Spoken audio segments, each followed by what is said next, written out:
Assalamu alaikum wa rahmatullahi wa barakatuh, and welcome to a new episode of Words of Wellness. I'm your host, Yassir Al-Manawi, clinical therapist. Today, we are going to be discussing an issue that pertains to all of us, and it's actually very, very important. This issue is knowledge. It is in hadith, and it's in psychology. It's an issue that could make or break a human being. In hadith, it's under the title of knowledge for knowledge. So let's go ahead and read the hadith together, and then we are going to discuss what we are actually talking about in psychology or in daily terms, our daily lives. So let's go ahead and read the hadith. From Jabir radiallahu anhu, who said that Allah's Messenger sallallahu alayhi wasallam said, "Do not acquire knowledge in order to compete with the scholar, nor to argue with the ignorant, nor to gain mastery over gatherings, since whoever does that, then the fire. So I take this and I realize how important that. Knowledge is very important.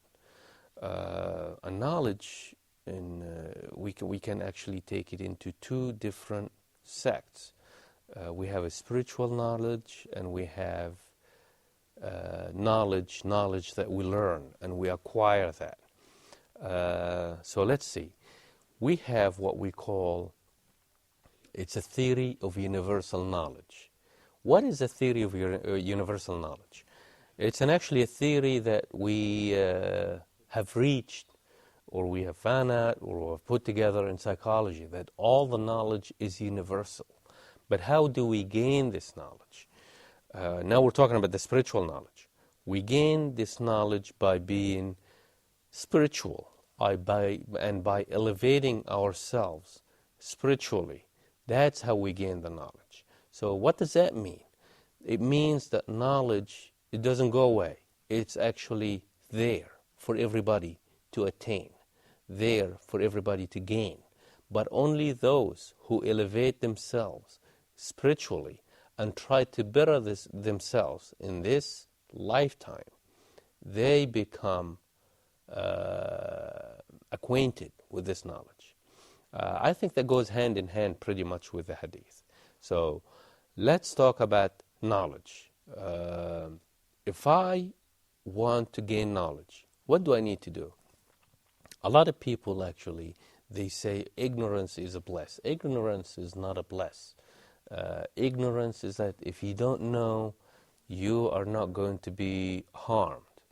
And a lot of people take this avenue just to escape the responsibility of being knowledgeable. Because knowledge is a sword with two edges. Knowledge could be used for you, and it could be used against you at the same time. And the fear inside human beings is what makes them do not want to seek knowledge. However, there is an innate nature that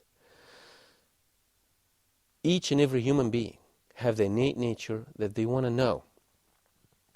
They want to acquire the knowledge. They want to know things. They want to do things. So now, what does that mean?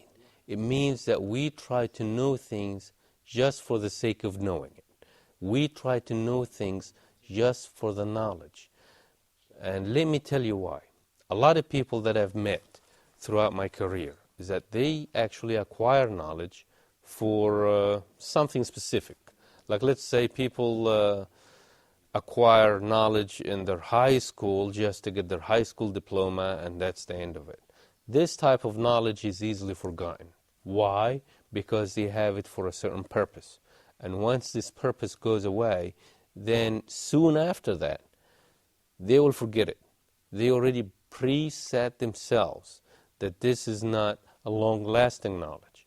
That's why when you acquire knowledge, you need to acquire knowledge for the sake of knowledge, for the sake of knowing, for the sake of wanting to know.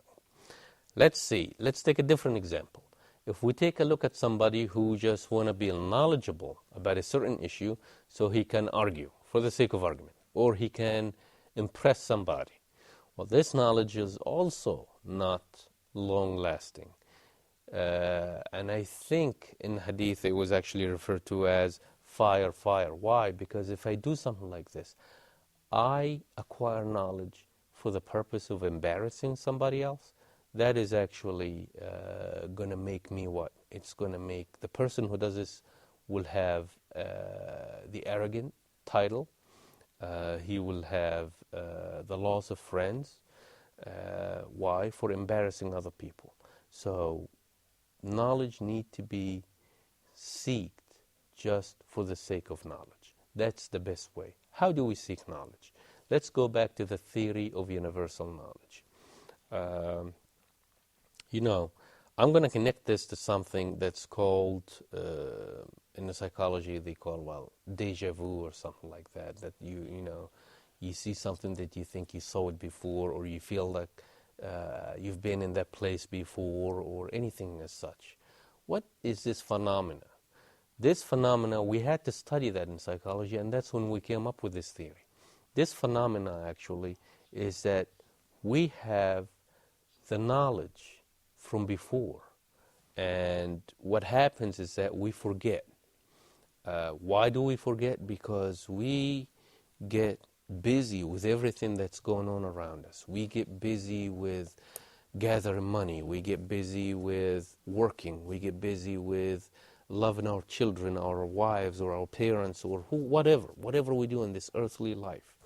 So once we get busy with this, what do we forget?